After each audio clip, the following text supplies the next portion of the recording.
neighbors come together. Here's your host, Virginia McConnell. Welcome to the Good Neighbor Podcast Live. Are you in need of a day spa and emotional well-being center? One might be closer than you think. Today, I have the pleasure of introducing your good neighbor, Heather Dempsey, with Self-Care Center. How are you? I'm great, Virginia. Thank you. How are you? I'm doing well. Thank you. We're excited to learn about you and your business. Can you tell me more? Yeah, sure. So I am a little sleepy because I'm so obsessed with my business. I was up until about 3 a.m. redesigning like a menu. So that's why I definitely look like I'm tired. But that's part of it. Like the business came and it was born out of like absolute love for nurturing people. And then through life's experiences, realizing that there's more to healing than just like a massage and a facial, even though we do that. And that's really important piece for somatic healing, that there's also a lot more that's like emotional and well-being centered that we've brought into it as well. So I'm originally from Pennsylvania, and I had a day spa there for almost 19 years before I sold it. And it was ranked as #1 in the greater Philadelphia region. So I've had some experience. So it was exciting to bring it to Venice, but it's definitely a different world living somewhere seasonal versus living somewhere, that's full all year long. So that's been an interesting, I guess, like learning experience.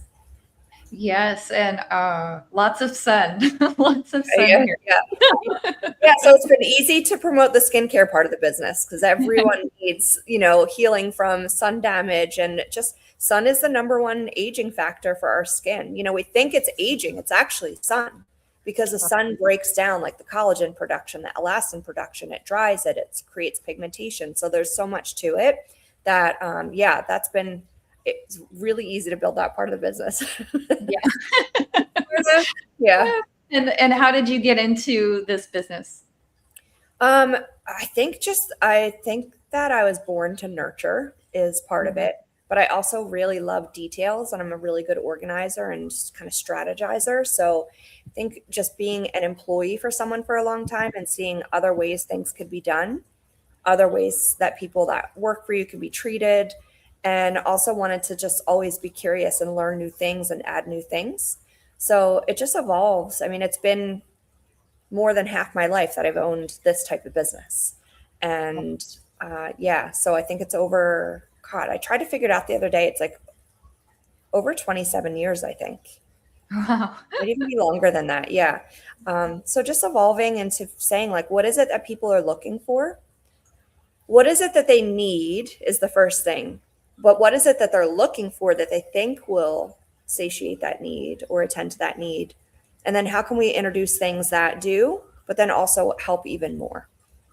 So it was always important to me that it not just be this like aesthetic and external healing, but that's available, but at a different level with people that are trauma informed and incredibly conscientious, incredibly thoroughly trained, and more modalities than just what they offer. Because it's a special space when people come in, to be nurtured. Most of them don't get that in their life, or not the way that they can do it in a business like ours. Yeah. And sometimes you're the only people that have that touch with them. So yeah, that's special. Yeah. Or without like an agenda afterwards. So, right. Yeah. Mm-hmm. Yep. So what are some myths or misconceptions in your industry?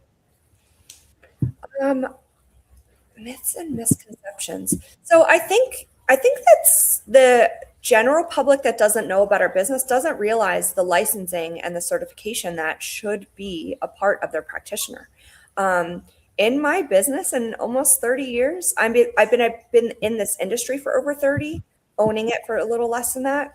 I've probably only a handful of times had people ask to see my license. And so that's troubling, because there are a lot of people out there that, or they might even just hold the license, but they don't do continuing education, or they don't do things that are not necessarily on their agenda for their work, but how do they become a more holistic person in what they offer from other stuff? Like, for example, you would want your massage therapist to also practice meditation. right? You would want your massage therapist to understand that the body holds trauma because some stuff can come out after getting a massage. You would want your esthetician to understand that when you're breaking out here, while most of the time that is hormonal, it could also be representative of energetically you're not being able to speak or someone isn't listening to you, right? So these are things that, first of all, people don't even necessarily ask for our license, but second, they don't necessarily know that they could ask what else we do and who else we are as a person, because that can really change the level of service that you have and the results that you get from it. Yeah, and I think a lot of people don't even know what they need help with. Exactly. Right. So, you know, it's nice to have that outside perspective looking in from different angles, not just like you were saying, you know, the beauty aspect and the spa aspect. But I really like that. Yeah. And I think that one of the things that we really take pride into is it's meeting people where they are when they come in. Like we have so many clients that come in that they don't know anything about energy work, or that the body holds our emotions from the past, or they think that it might be digging up too much stuff from the past and they don't want to go there. But we do it in such an approachable way, like such an approachable way that it's really easy to understand it.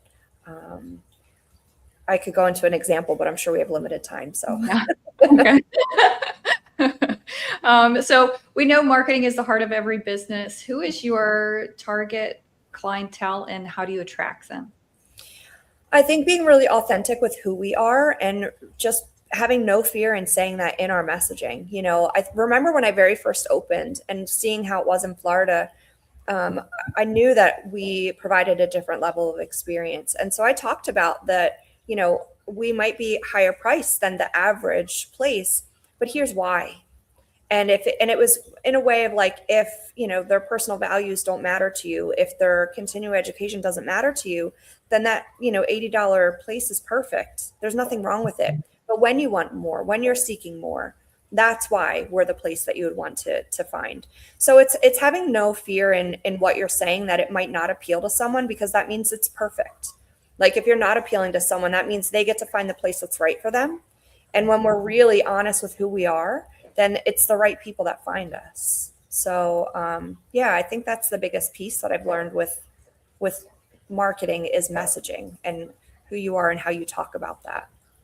Yeah, and aligning. Right. Yeah. Okay, so have you ever thought about having your own podcast? I actually have, yeah.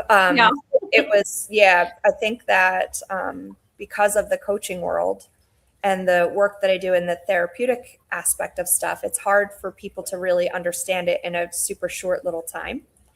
And, you know, to have little bits and pieces and to start to build rapport and trust. And that is really valuable.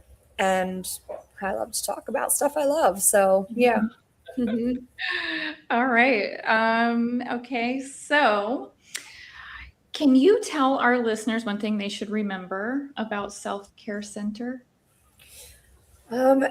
I think the intention is always for people to understand that they get to be exactly who they are. And unfortunately, in our life and with our family and our friends and our colleagues, we often have to fit into a space that makes everybody else accept us or feel good with us. And that it's really important to learn how to find that middle where there's a place that you can just be exactly who you are in a way that you're not compromising yourself when you fit into those spaces. So I feel like that's kind of what we just try to do, is give people that space to be exactly who they are. I love that. Oh, thanks.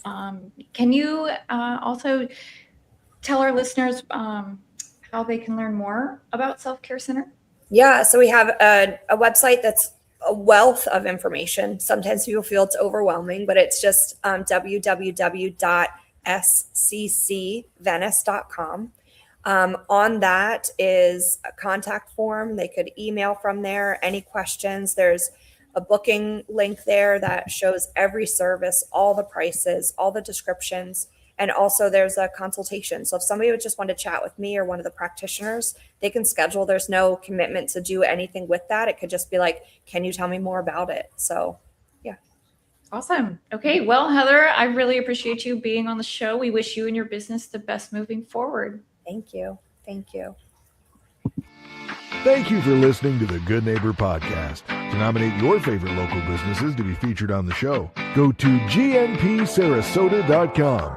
That's gnpsarasota.com or call 941-949-1865.